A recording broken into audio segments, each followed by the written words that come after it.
So good morning, everyone, and welcome to the online session on human rights-based governance frameworks for AI in the Global South that is co-organized by UN Global Pulse and the GIZ. My name is Paula Hidalgo Sanchez, and I work as UN Global Pulse as Senior Program Manager in Digital Innovations.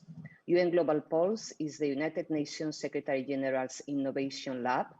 Its mission is to work at the intersection of digital innovation and human science to inform, inspire, and strengthen the ability of the United Nations and those it serves to anticipate, respond, and adapt to the challenges of today and tomorrow. GIZ is a service provider in the field of international cooperation for sustainable development and international education work dedicated to shaping a future worth living around the world. I am pleased to be participating in this panel discussion as moderator today because I have strong views on the topic that are informed on my professional experience working as humanitarian and development practitioner for over 20 years, mainly in the field. In one hand, I believe that AI-based systems hold the promise to find new innovative ways to create a greener, safer, and better future for all. In the other hand, I believe that AI-based technologies can accelerate the scenario of breakdown and perpetual crisis that is portrayed in the Common Agenda report launched by the UN Secretary General last month. Allow me to elaborate on this very briefly. AI-based technologies are allies to develop and to achieve the 2030 Agenda. Current available deep learning systems are used to reduce diagnosis of deadly diseases as malaria, for example, to a fraction of the time that is used with traditional methods, to improve access to water and sanitation in areas where water supply is limited, or to facilitate the early detection of emerging risks as hate speech from data that is publicly available. In the other hand, current available deep learning systems are used to categorize and discriminate citizens based on their facial features, fuel ethnic and religious violence across societies, empower fake news factories that produce content aimed to manipulate democratic electoral processes and to create chaos, fear, and mistrust in times of a global pandemic. So in one hand, AI holds the promise of a better future for all. In the other hand, the harms and risks associated to it can worsen our future. The question is, what can turn the scales? An answer to this question is the implementation of human rights-based governance frameworks for AI, which is the topic of the panel this morning. The panelists in this session are champions working in the Global South on this area. I will now introduce them to you. I will start introducing Patricia Adusei-Poku, Executive Director and Commissioner at the Data Protection Commission in Ghana. Good morning, Patricia. Let me now introduce Rachel Adams, that works as Senior Research Specialist at the Human Science Research Council of South Africa. Welcome, Rachel. Good morning to you, Julius Storach, that works as Commissioner at the Ministry of Information and Communications Technology in Uganda. I move now to Gaurav Sharmak. Good morning, Advisor on AI at Fair Forward, AI for Good, GIZ India. And last but not least, my colleague Mila Romanov, Privacy Specialist and Data Policy and Governance Lead at United Nations Global Pulse. The speakers will now share briefly with all of us some insights of the work that they are leading, applying human rights frameworks to prevent harms and risks derived from AI-based systems. A kind reminder to our panelists to keep this introduction on their area of work brief so that we have enough time for discussions in the second part of this panel. I will start inviting Patricia. Patricia, over to you. Tell us about your work in Ghana. Good morning, everyone. There's a lot happening in Ghana right now, and I'll plan to concise all of this into 5 minutes. The Ghana Data Protection Commission is fairly young, just establishing itself in the various aspects of data-related management and regulatory activities. And so we are small and growing into all the relevant areas of the data protection mandates that needs to raise awareness for the Ghanaian public, empower individuals to understand data protection law and assert themselves under the Act, and also to hold entities in the country accountable to their legal obligations around the requirements of the international best practice standards and the Ghana Data Protection Act. Currently, we are involving ourselves into the monitoring the use of artificial intelligence in our ecosystem because of the advancement of technologies and the increased demand for the use of data and to use it in different ways with all the best intentions for the global good as is currently described. The Commission is trying to, first of all, educate itself to empower ourselves to understand how data is being used in our ecosystem and for what purposes and by who and for what type of access. And and for us, it's a great new experience because whilst we are having to learn to catch up with this use of technology, we also have the responsibility to ensure that it's being used ethically. And so we get a lot of queries coming, not so many queries because I think the country is also learning at the same time, but we can't wait to be fully educated about the use of artificial intelligence in order to regulate the ecosystem in the use of data. We have so many challenges to address in order to ensure that there's proper use of data that ensures the respect of the privacy of individuals and to also hold privacy as a fundamental human right in the way data is being used and analyzed. We also realize that using data for the global good indeed is beneficial to any economy.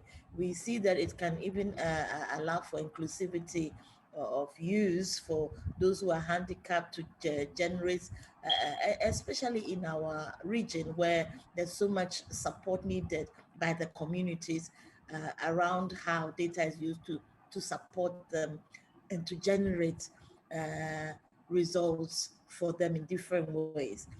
For example, disabled people can get so much value out of decisions made out of data that is anonymized and used and to make decisions. There are so many different good uses of data that we can derive value from for the nation. However, the Commission must also ensure that based on the principles of data protection, that the data is accurate, that is clean, that is not negatively impacting individuals. And so we are doing all of that, learning with the support of the UN Global Pulse to gain some knowledge around how to manage all of this.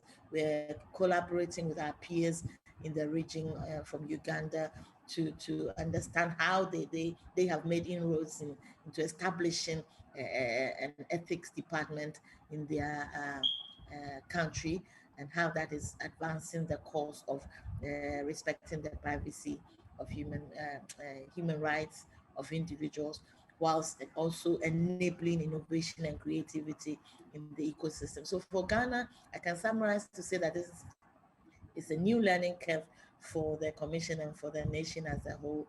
And this is, I think, exciting times for us. Thank you.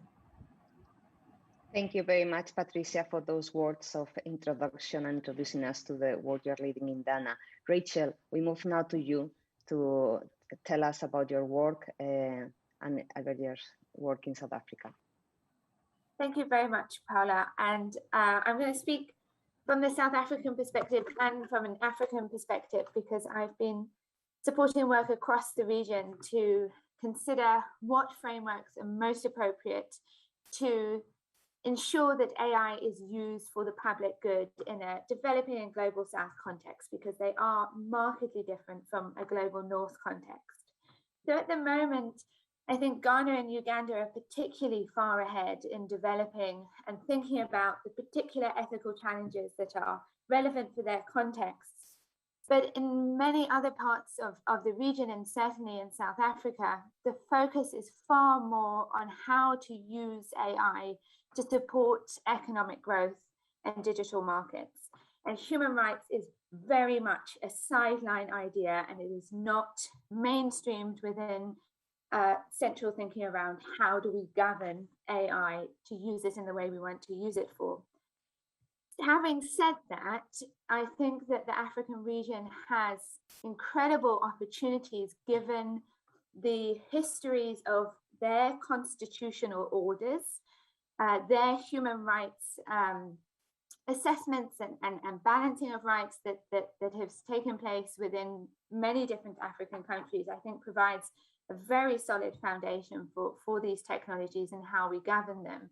It also offers new kind of conceptual ground that differs from the global North, such as the emphasis on community rights and responsibilities, the extension of accountability to the private sector and how to hold the private sector account for abuse and violations of rights. And then I think the key thing is that it's really, really grounded in this idea of human dignity.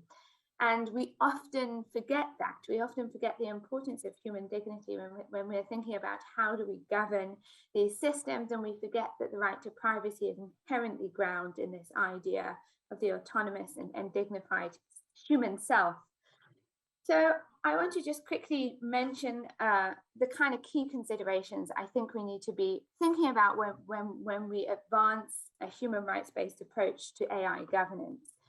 And that is things like, what is the awareness and digital literacy across the continent? Do people know that they have rights against power abuse as a result of artificial intelligence and emerging technologies? How do we promote this awareness?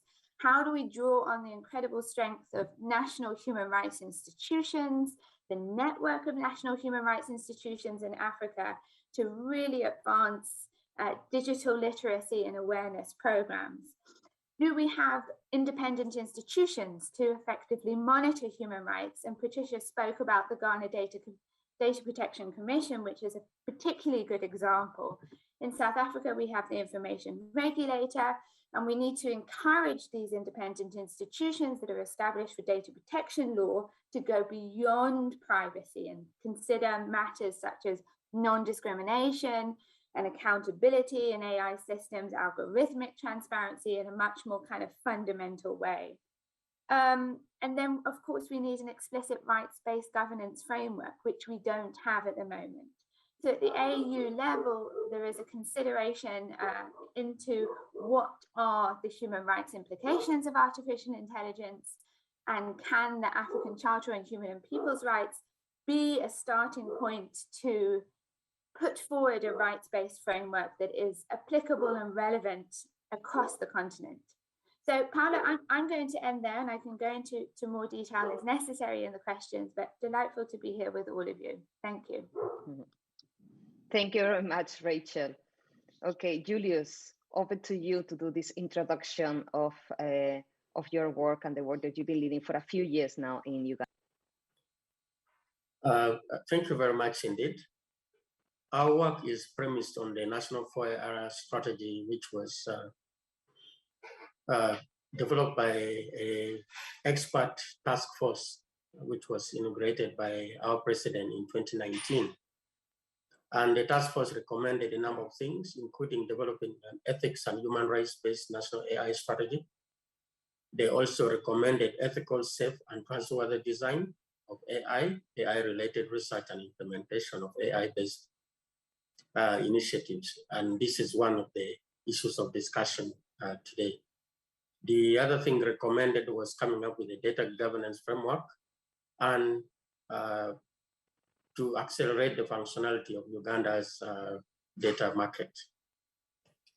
What we have so far been working on is that we developed a data protection and privacy law, which was followed also by regulations, and that is already being implemented with the establishment of the National Personal Data Protection Office.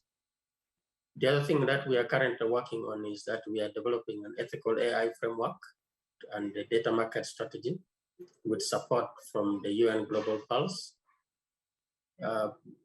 Notwithstanding, also we are integrating government systems which have hitherto been in silos. In that, we are also going to develop a data warehouse. This followed the development of our enterprise architecture and interoperability framework, which facilitates data sharing. We are also strengthening innovation ecosystem, which is being government is supporting the private sector. Government is also supporting establish an innovation hub and regulatory sandboxes for supporting the ecosystem. A number of use cases are being developed, as was mentioned earlier by Paula, in a number of areas: health, education, agriculture, and many others, a number of use cases. We have also focused on capacity building and training. And most recently, we have been working with the GIZ to provide training to policymakers in Uganda on AI. So this is some of the things that we are currently working on. Going forward, we are focusing on strengthening our data ecosystem in a number of ways, from policy, from regulation, from capacity, from infrastructure, from cybersecurity issues. We are strengthening our cyber data ecosystem. The other thing that we are working on is we are working on developing detailed portfolio strategies. The National 4R strategy is an overarching framework which covers a number of areas: AI, blockchain, IoT, robotics, and others. So our intention now is to go deeper and come up with detailed strategies. So these are some of the things that we intend to do in the near future. So thank you very much for listening to me.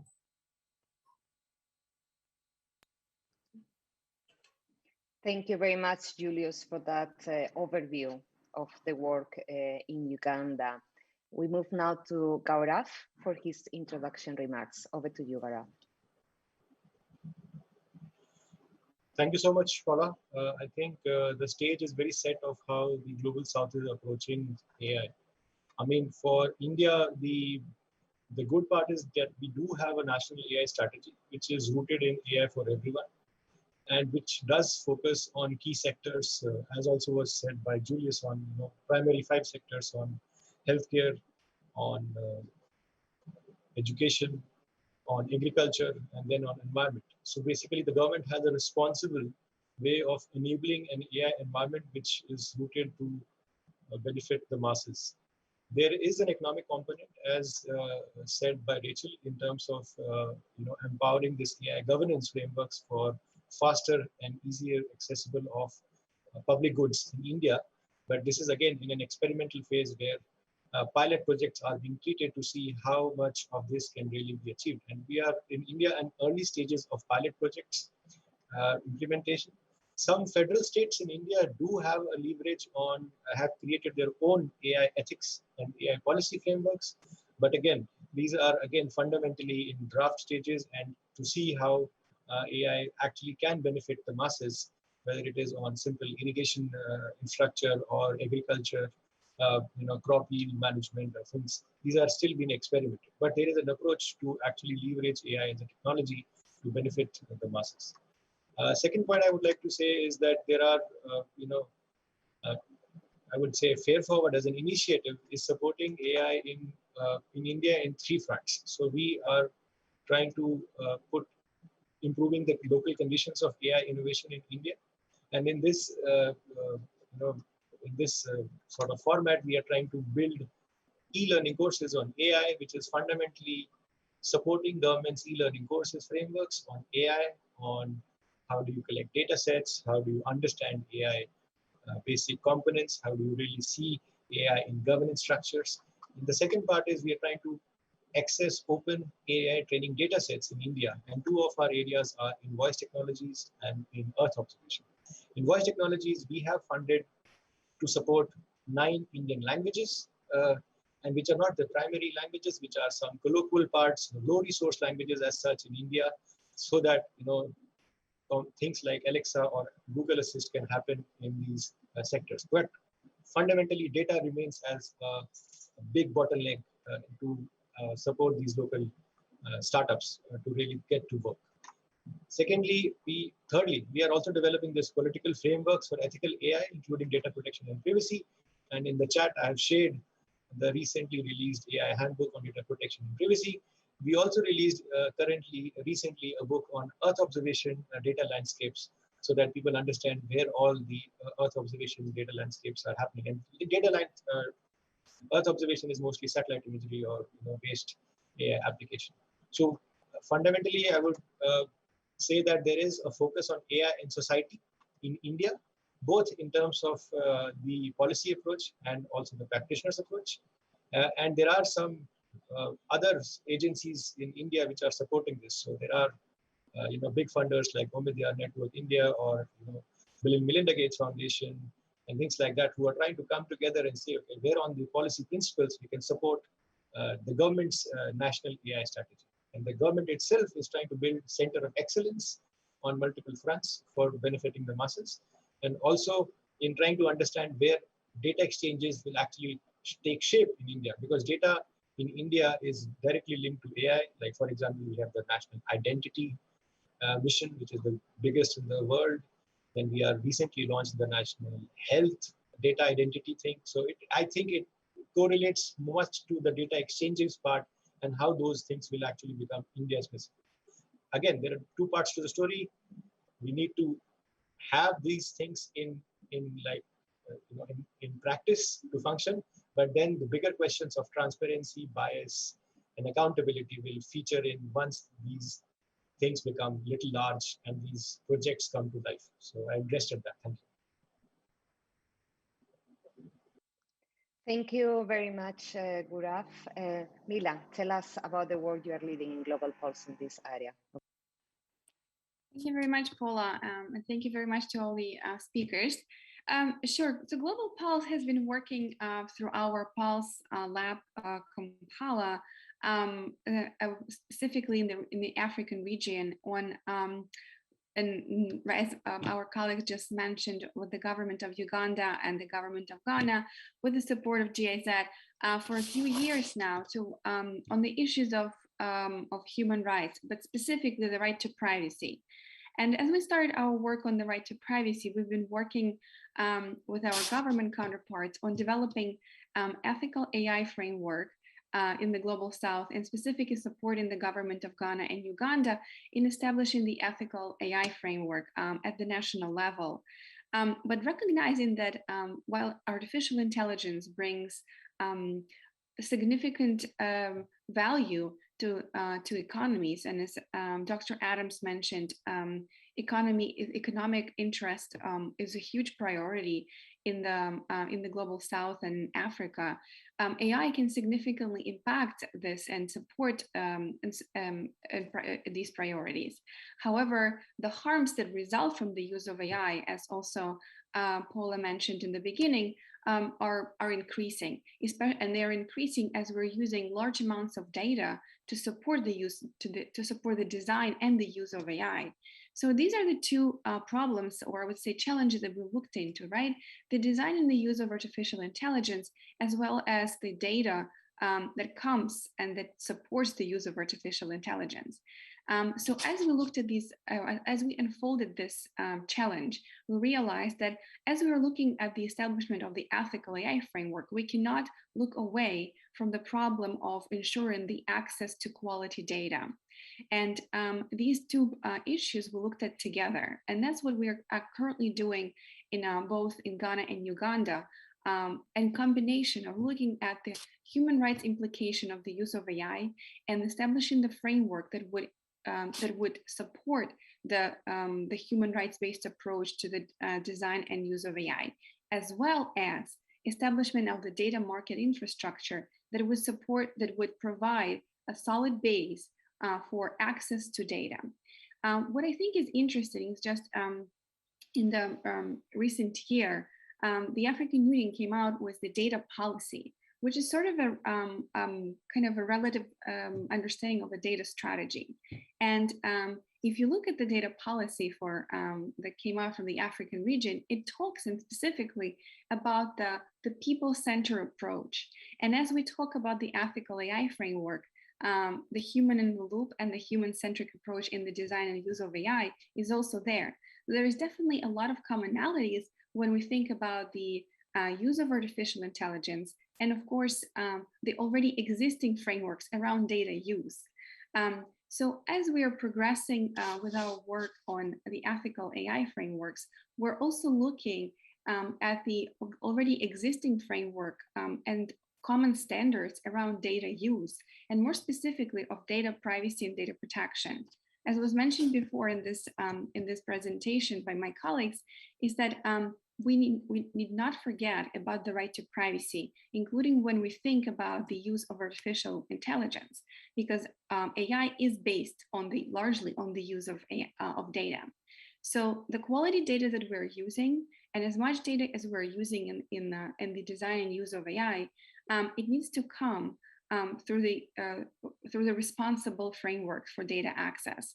And data markets, and I will a little bit elaborate on that and the work that we're doing, is specifically about the access to data in a privacy respectful manner. So what we're trying to accomplish is to ensure that we have a trusted way to access data, understand the demand of it, and understand what type of data is out there at the national level. And regional level, hopefully will scale to that end. But first understand what type of data is at the national level, what type of data can answer the needs, the national priorities, and then what type of data can be accessed in a quality, privacy respectful manner to potentially first train artificial intelligence, so that artificial intelligence becomes trustworthy and reliable. So this is I would say, the summary of our work in Ghana and Uganda and the global South. But I just like to stress that when we speak about the ethical AI framework, there's already multiple efforts underway, and one of them is the global one, which is actually led by the United Nations, specifically UNESCO, on actually developing the ethical framework for artificial intelligence globally. So a lot of the work that we're doing is already based on the massive efforts that have been gone through multiple stakeholder groups facilitated by UNESCO. So with that, I'd like to finish my brief introduction. Thank you, Paula. Thank you, Mila. We'll move now to the debate part of this session. So I'm just going to launch some questions to the panelists to initiate these discussions. I will start with you, Rachel. We are talking about ethical AI frameworks, and we are talking in this panel specifically about human rights-based governance frameworks. What does that mean? What is your understanding of it? Tell us about what does it mean in theory and what does it mean in practical terms? Thank you, Paula. Yeah, I think there's two components to this. There's the content side, which is how do we take the ethical principles that's been developed? And I agree that UNESCO has gone far further than anybody else and has developed a really kind of broad framework for AI ethics. But how do we take ideas such as transparency or fairness that is well kind of considered within industry and translate that into something more concrete? So for me, the human rights-based governance framework gives us something more concrete. So transparency is not just about being able to understand how a machine works or how a corporation is using AI, but it's about access to information, the right of access to information, the right of freedom of expression that comes when you have adequate information. Issues around fairness becomes non-discrimination, advancing substantial equality, the protection of vulnerable groups. And then I think at a kind of structural level, we're looking at kind of three tiers of responsibility, which lies across society, state, and corporate responsibility. So state responsibility would be to ensure the country conditions for the responsible and ethical use of AI by promoting the responsible development of AI systems, which respects rights, conducting impact assessments, monitoring the human rights impact of AI, and importantly, providing remedies for violations where they do occur. Then the corporate responsibility would be to promote and respect human rights in the development and use of AI, to develop and use systems in ways that promote human rights and strengthen democracy. We must always tie human rights back to the idea of ensuring stable democracies and respecting human rights across all supply chains, noting that the supply chains for the development of artificial intelligence are planetary. They take minerals and extraction from the African continent, digital labor from the global south to label data and so forth. So we need to be thinking much more on this kind of huge supply chain kind of scale. And then the societal responsibility to promote and monitor human rights by users and developers of AI, including advocating respect for human rights, monitoring state and corporate use of AI, and promoting awareness of rights. So Paolo, I'm going to leave it there. That's a kind of on the more conceptual side, but thank you. Yeah, thank you. I like the way you put it about these blocks of responsibility. You mentioned society, state, and corporate. What are the other panelists thinking about this? Do you agree with this? Are we missing? Do you propose to add an additional to these three? Who wants to take on this one? Gaurav, what do you think? Yes, I think fundamentally, when we are looking at the global south, the digital literacy about ethics and AI as responsible AI, we see that there is a big capacity development which need to happen, even with people whom we are talking, both on the policy level or actually with AI developers or implementers. So, and if you are actually looking at AI in society, that how people should actually understand the implementation or the use of AI systems, the whole notion of digital literacy, which is even not very high in the context of India also, at some in areas they are high, some are very low. So the digital divide itself, when it comes to normal technology, is so high. So we are not anticipating that people will understand the implications of ethics and AI, which is an emerging technology at a higher end of the spectrum. So I think there is a fundamental debate which is lost in terms of minimum capacity development to take on these discussions on a larger footprint. Yeah. Thank you, Gaurav. Mila, what do you think? So Gaurav, you were mentioning, and you mentioned it already in your introduction, this digital literacy and AI literacy about awareness of people. But going back to Rachel's points about society, state, and corporate, Mila, do you want to expand on this one a little bit? Thanks very much, Paula. Sure, I'm in full agreement with what was just said, and specifically, on talking about the multi-stakeholder cooperation and the role of the three, right? I think we've been talking about it as, especially from the UN's perspective. If you look at the panel on digital cooperation established by the Secretary General, I think one of the key reasons, right, the high-level panel was established is to actually promote this digital cooperation between the three, especially in the area of digital. But specifically, when Global Pulse was elected to become the champion for the recommendation 3ABC, which talks specifically about artificial intelligence and also human rights and ethics of artificial intelligence, one of the key components as part of the the conversations around artificial intelligence were about the role of the three that Rachel just brought up. Because when we think about governance of artificial intelligence, right, it really comes from all three. We need to ensure trust from the society, right, and we need to build that trust in society. And what are the key stakeholders in the world right now that work in the design of artificial intelligence? Private sector. What is one of the important users that can actually use AI to benefit the society? It's the public sector, so it's the government, right? primarily.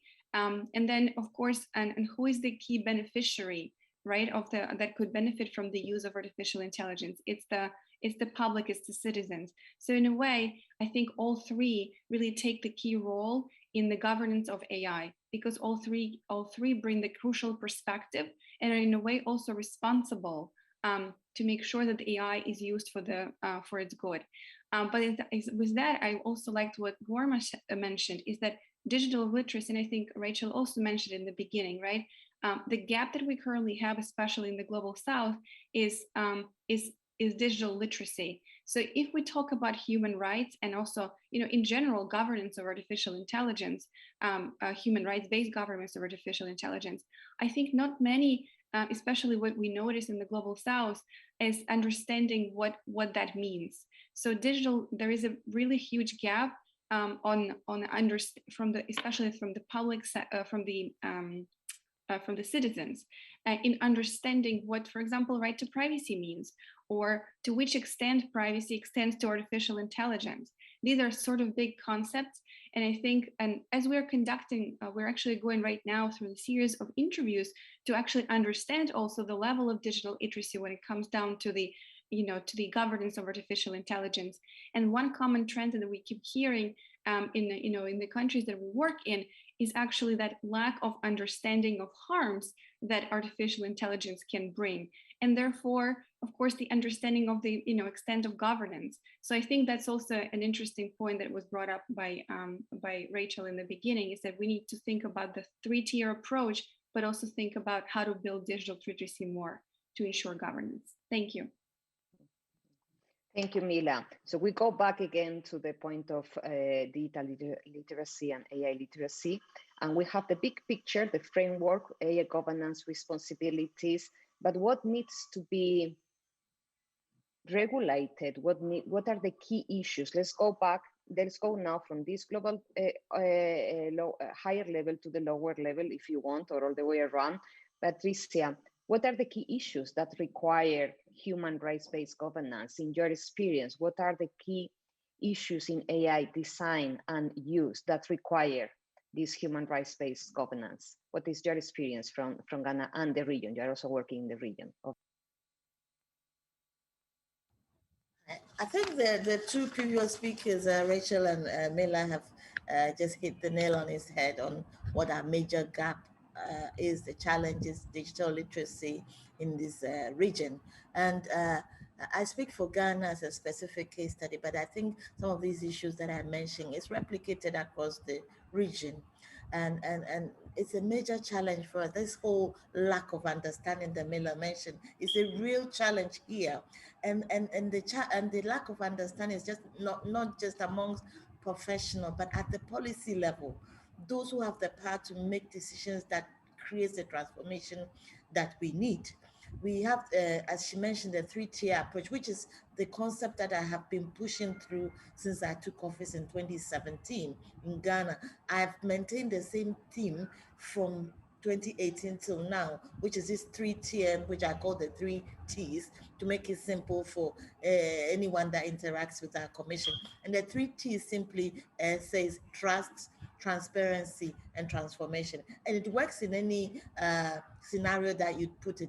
Trust of individuals for institutions, trust between even multiple entities that wants to share information, trust between the entities and the commission, so that we can enable the transparency that we need in the ecosystem to challenge each other around the risk-based approach that is necessary, the privacy enhancing technologies that need to be adopted, the value of the evaluating projects based on the privacy principles that is globally accepted, the ensuring like that there's participation from the individuals whose data you're using, ensuring there's accuracy of the data that is accessed correctly, and the retention of data, all these issues that we need transparency around, but it's very closed in our ecosystem.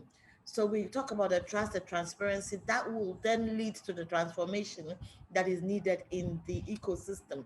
So I call these the 3 T's that everyone must have at the top of their, in whatever project or whatever business or transaction transaction that involves the use of data, think about the 3 T's. Is there trust? Is there transparency? Are we thinking about transformation, the national transformation agenda that we really need, so that the ecosystem is properly processing data and respecting the rights of individuals to minimize risks around harm and distress to individuals. That is a big major challenge at this level, and we are working with different levels of the professionals, the policymakers, the individuals, to understand how they will interpret these 3 T's, to open up the ecosystem to really looking at the risk-based approach. Because I believe that if you try to comply with the requirements of data protection as the law is set up for regulation, automatically you will be operating with an ethical frame of mind that we don't have to create a separate framework for delivering AI use per se. But if every data controller or entity decided to really comply with these international best practice standards for delivering or managing the use of data, then we'll be way into having a framework or a frame of mind that wants to do things ethically anyway. But that we need the buy-in, the top-down approach, as well as the bottoms-up. Because if individuals don't challenge the status quo and complain and really question the use of their data, then the policymakers can go to sleep and do what they want with it. And so we are trying to use these 2 approaches of educating the public to ask the relevant questions, to challenge, especially the media, to engage key decision makers and leaders who claim they're excellent leaders, to challenge them based on what they're doing with their most valuable business critical information, which is their data. What decisions are you making with your most valuable asset that ensures that you're respecting your customers or your clients or your service users? And I'm in this ecosystem trying to align that with leadership excellence. So it's a big change that we are trying to effect in the ecosystem. We need the political will as well. In our ecosystem, everything is so hierarchical. It involves from the political level to us, the delivery of those who have the mandate to deliver legal requirements, to operationalize these requirements. We need our politicians and the policymakers also understanding to this point where we are, what the simple 3 T's are and their responsibilities around that, in order to allow us to do the work. And Rachel mentions this whole key requirements such as independence of institutions to make decisions, to sanction, to query certain projects. We have a lot of national level projects ongoing that involves the use of high volumes, national scale, major buckets of data to do things. Many African countries are going into national ID use, and in Ghana now we have national ID happening, we have SIMRI registration, we have major national level projects ongoing. Digitization of the economy involves so many different aspects of work. How willing at the highest level of the country are they willing to really embrace these privacy enhancing projects, risk-based approach, privacy impact assessments, and the risk analysis that is necessary to highlight the gaps in these projects to make this. So these are some of the things we're dealing with at this level. Thank you, Patricia. Julius, tell us about the context in Uganda. What are the key issues in AI design and use that you think that require this human rights-based governance approach that we are talking about in this panel? Over to you, Julius. Thank you very much, Paula. I wish to agree that human rights issues should be taken care of in our design of AI solutions. It has already been mentioned that issues of bias as far as race, color, language, religion, so we have biases along that, which is affecting some components of our societies negative, like women, the black folks and the like.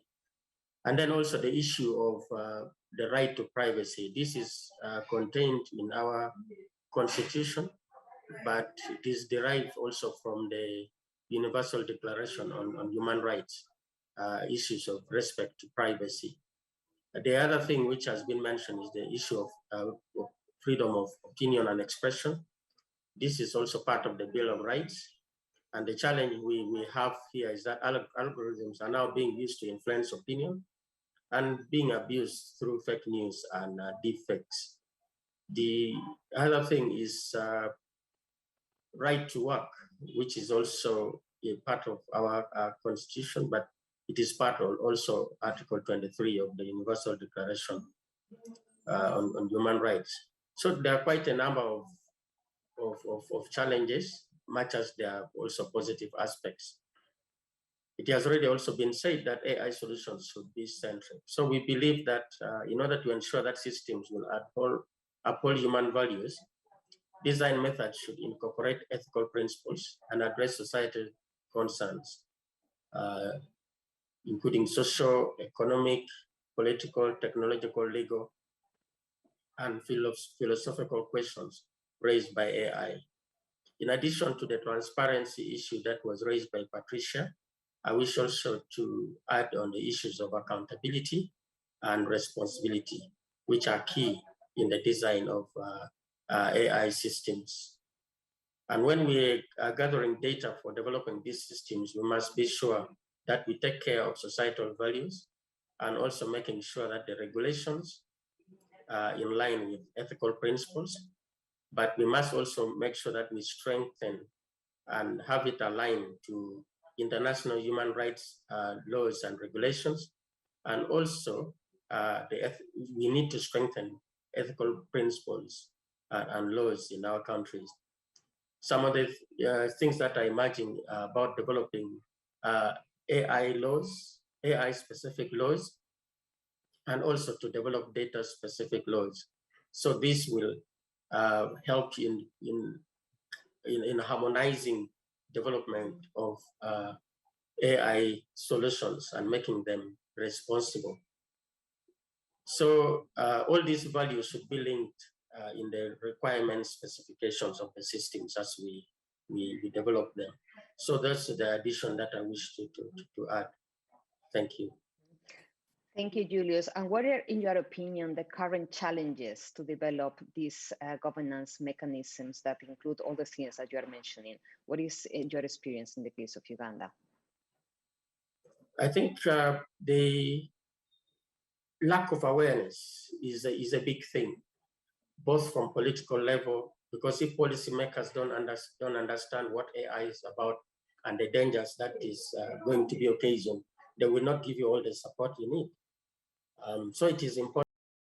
That's why in the beginning I mentioned that our president inaugurating our national task force, and also he has been behind the development of the national data protection and privacy law and the regulations thereunder. So issues of awareness is key. And also, it goes without saying, the entire ecosystem, whether it is from research, strengthening research in AI, to inform policy, and also making sure that we have in place the other aspect of the enabling environment. The challenges, if we don't have broadband connectivity around the country, if we don't have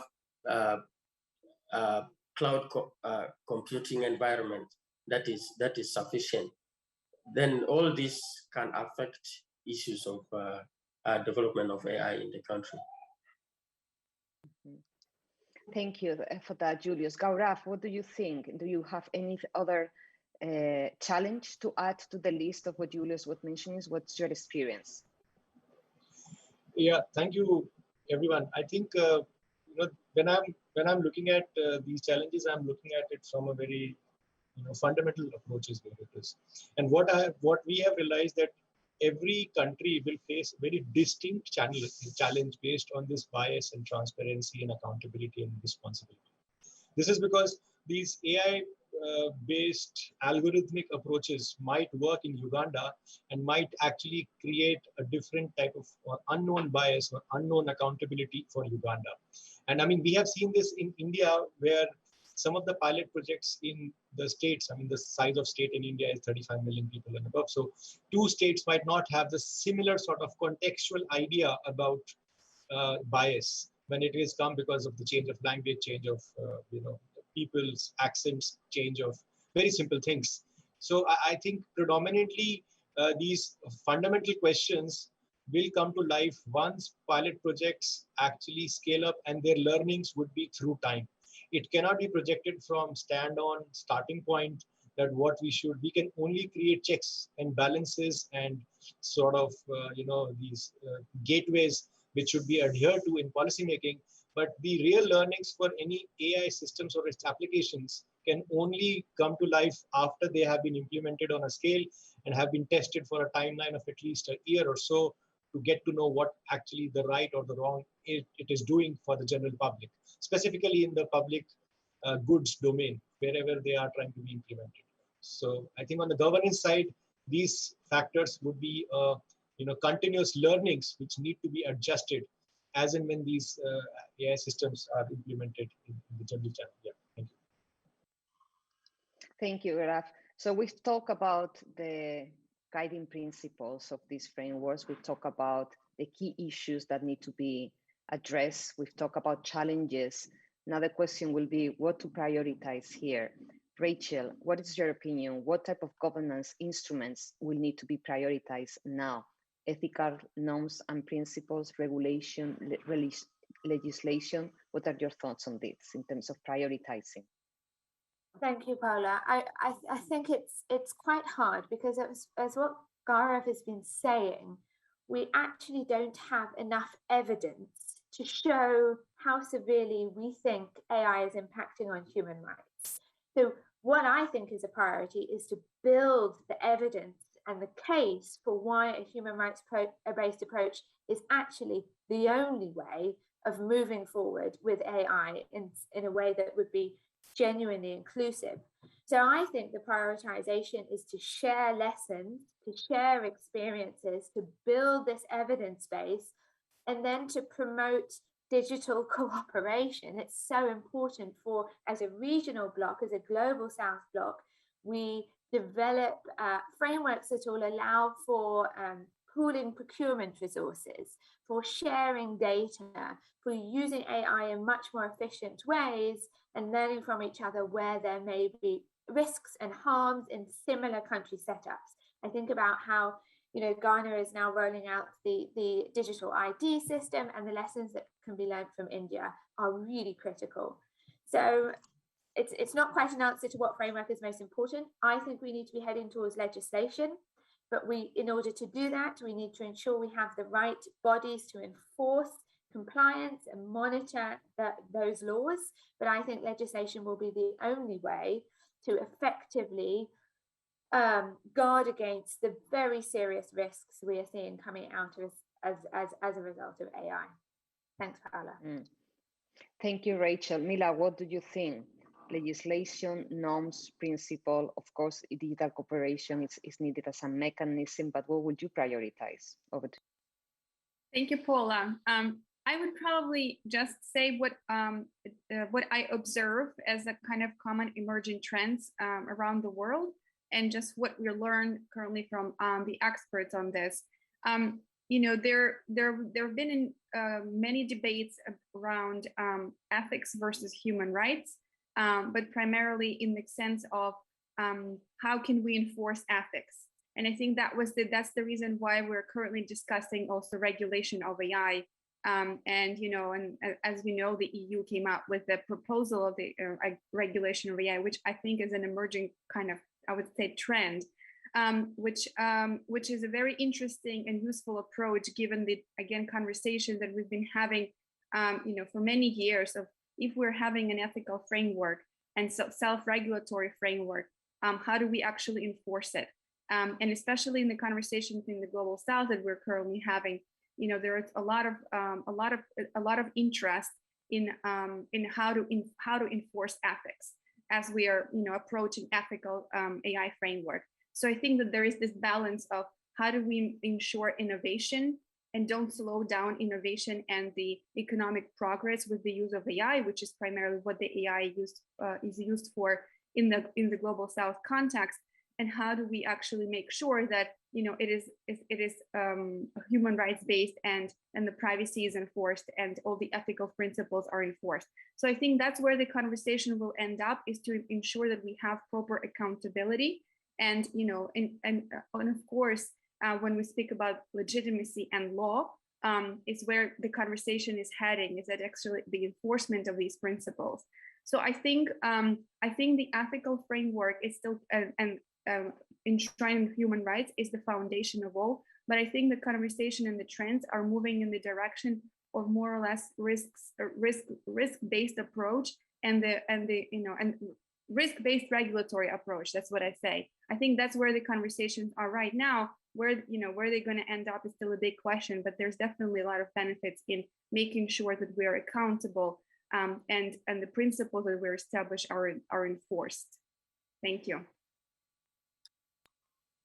Thank you so much, Mila. We have 1 minute left, so there is not enough time for all of you to add to this last question. But just 10 seconds, Gaurav, Patricia, and Julius, on this last point, if it's possible in 10 seconds, in terms of prioritization or last words to this panel. Over to you, Gaurav, please, first, very quickly. Thank you. It is, I think, collaboration and exchange of, learnings, because these are fundamentally very slow learnings. Thank you. Patricia, welcome back. We have issues with the connection. Very quickly. I will agree with a lot of collaborative front and increasing the willingness to collaborate and to exchange information and to keep each other in the know, move away from siloed working and public education on the subject is what we need in our ecosystem right now. Thank you, Patricia. Julius. Thank you. I can't agree more, because already we are collaborating with Ghana. Among others, we are thankful to UN Global Pulse, GIZ, who are helping us very closely to make sure that we develop our capacity. So going forward, we need to interact more in this kind of space organized by different stakeholders, so that we can be able to transfer knowledge and ideas to other to especially the global South, so that the digital divide issues are addressed. Thank you. Thank you very much, all the participants, digital cooperation, and I think this panel and the way of collaborating is clear in this conversation is the way forward. So thank you very much again to all the participants, Patricia, Gaurav. I mean, first name basis, Rachel, Julius, and Mila, thanks a lot for their participation this morning. Thank you. Thank you, Paula. Thanks a lot. Thank you. Thank you, everyone. Thank you.